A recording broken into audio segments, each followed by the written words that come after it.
There's no time, no space. Listen to the waves. I show where you play.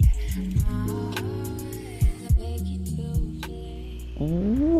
Welcome back, ladies and gentlemen, guys and girls, baddies and bros, back to a review of Destiny, The Dawning. I haven't actually done a review yet, but there have been some reviews done. Rick Cacus, Unknown Player, I believe, and more console.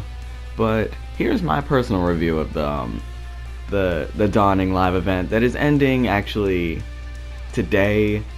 Well, ended today, but anyway, it honestly wasn't something that I really enjoyed. I'm gonna start with the stuff that I didn't like, and then I'm gonna move to the stuff that I like.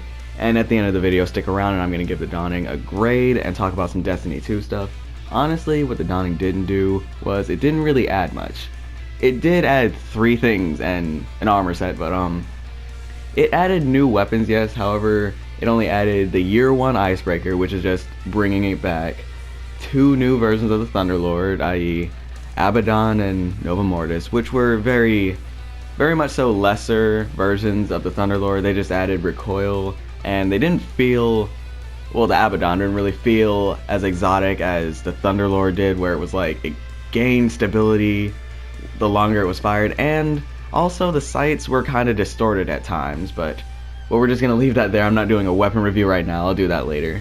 There was also the addition of newer armor sets, but the thing is that one was an RNG dependent armor set, and it really wasn't, you know, you weren't guaranteed to get it. It was kind of like the Taken armor set, which was pretty nice. I mean, I enjoyed the Taken armor set, but it was the right time to give out new armor. This was more like you copied and pasted various things and didn't really put much thought into the giving out in as much as the taking. Like honestly, they pay a lot more attention to Eververse nowadays.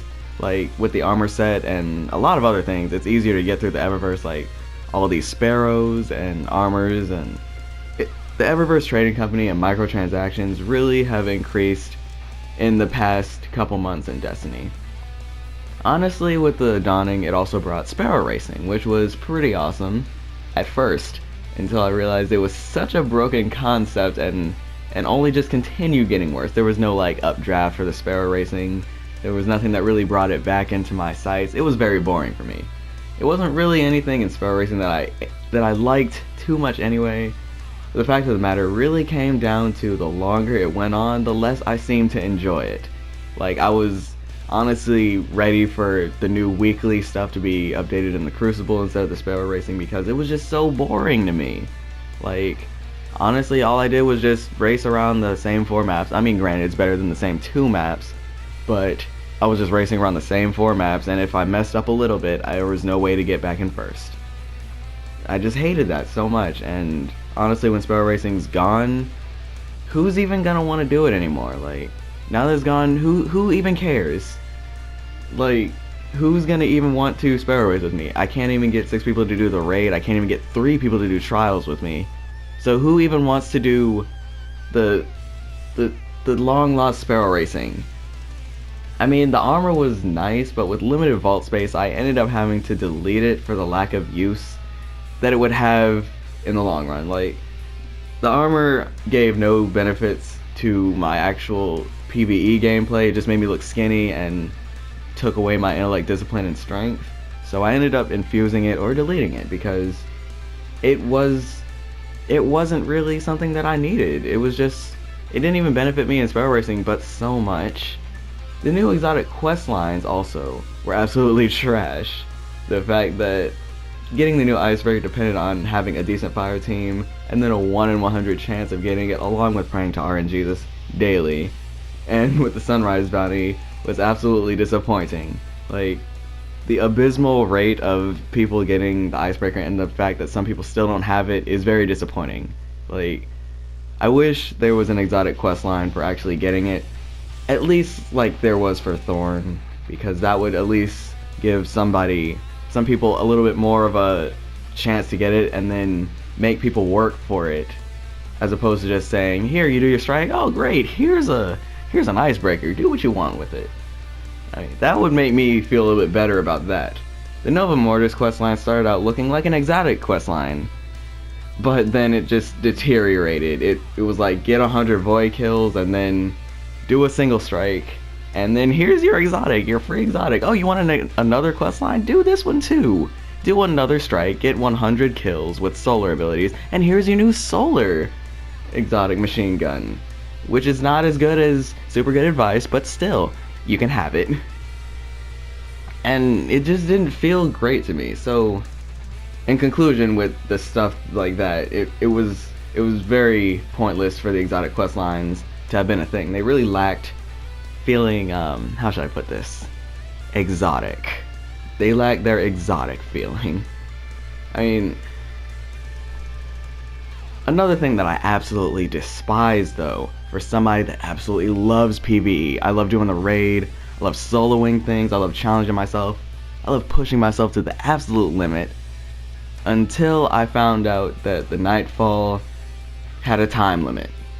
For somebody that absolutely loves soloing the Nightfall every week, and getting treasures that I can, from what it feels like I can earn them every time I do it, and it felt like a kick in the chest when they added the time limit system, or if I can't finish in the allowed time and I miss out on half of the rewards that I would have gotten if I had gotten the time limit.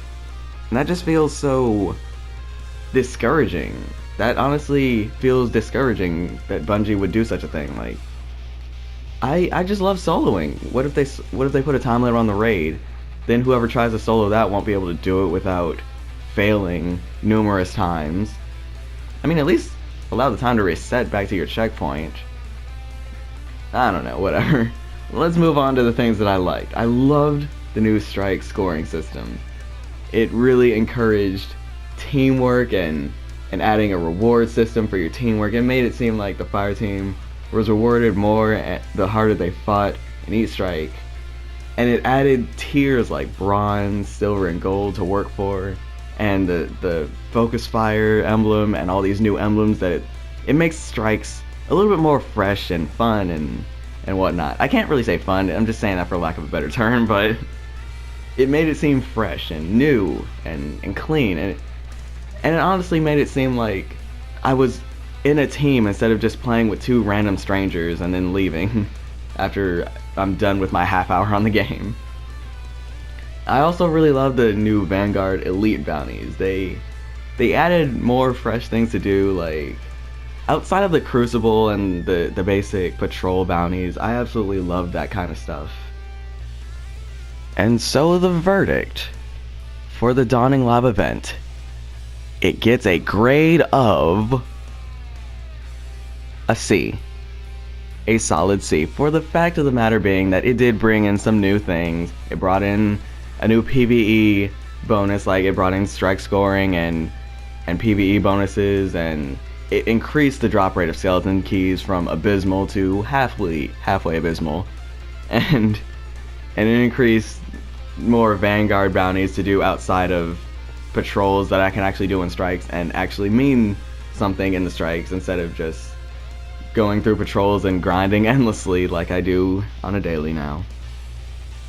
But anyway, thank you guys, girls and baddies, for watching. Leave a like and post in the comments, and I will see you all in the next episode.